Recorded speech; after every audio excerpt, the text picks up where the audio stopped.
এখন আমাদের একটা ক্লাস করলাম, আমাদের ক্লাস হচ্ছে আমাদের মেইনলি 2 ঘন্টা, হাইস্ট 2 ঘন্টা। সো 2 ঘন্টার মধ্যে তুমি 1 ঘন্টা করছো, আর 1 ঘন্টা তো বাকি আছে। এরপরে তুমি ধরো 8টা থেকে বা 8টা 15 থেকে তুমি চলে গেলে তারাবির নামাজে। তারাবির নামাজ ধরো পড়তে কতক্ষণ লাগে? তারাবির নামাজ ধরো হচ্ছে হাইস্ট ম্যাক্স গেলে হচ্ছে 10:30, 10:30 পর্যন্ত তারাবির নামাজ পড়লা। তারাবির নামাজ পড়ার পরে তুমি কি করলা? তারাবির নামাজ পড়ার পরে কি করলা? তারাবির নামাজ পড়ে তুমি চলে আসলে হচ্ছে তারাবির নামাজ পড়ে আসলে তুমি হচ্ছে ডিনার করলা, ঠিক আছে? আচ্ছা, সো ডিনার করতে করতে ধরো সাপোজ তোমার 11টা হয়ে গেছে। কয়টা হয়ে গেছে ভাই? 11টা। এই 11টার পরে এখন তুমি তো এখন ঘুমাবা না, এখন তুমি কি করবা? চ্যাটিং করবা, তাই তো?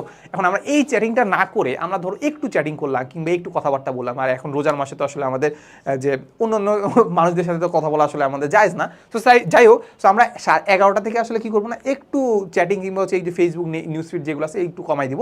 কমাই দিয়ে সাপোজ চিন্তা করলাম আমরা আধা ঘন্টা খরচ করলাম। কত ঘন্টা? আধা ঘন্টা। এই যে আধা ঘন্টা যে খরচ করলাম, এই আধা ঘন্টা সাপোজ 11:30 কি করলাম? তো টাইম ওয়েস্ট করলাম, এটাকে আমরা বলে দিলাম যে টাইম ওয়েস্ট। আচ্ছা, ওকে, টাইম ওয়েস্ট। আচ্ছা, টাইম ওয়েস্টের পরে আমরা কি করবো? 11:30 থেকে আমরা পড়াশোনা করবো। কয় ঘন্টা?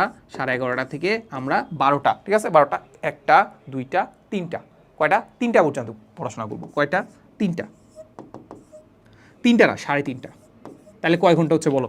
12, 1, 2, 3, 3টা। তার মানে আমরা দেখতে পাচ্ছি এখানে আমাদের 3 আওয়ার্স পড়াশোনা হচ্ছে, তাই তো? এখানে কি পড়াশোনা হচ্ছে? 3 আওয়ার্স। আচ্ছা, এখানে 3 আওয়ার্স হয়েছিল, এখানে আমাদের 1 আওয়ার্স হয়েছে, তাই তো? এখন তুমি আমাকে বলো, রোজার মাসে তুমি এমনিই পড়তে ইচ্ছা করে না, এখানে যদি 3 আর 1 ঘন্টা 4 ঘন্টা যদি পড়ো, তাহলে মনে হয় না মানে এটা কি আসলে খারাপ কিছু? খারাপ কিছু না, কিন্তু আসলে 4 ঘন্টা পড়া কিন্তু অনেক টাফ হয়ে যায়, ঠিক আছে?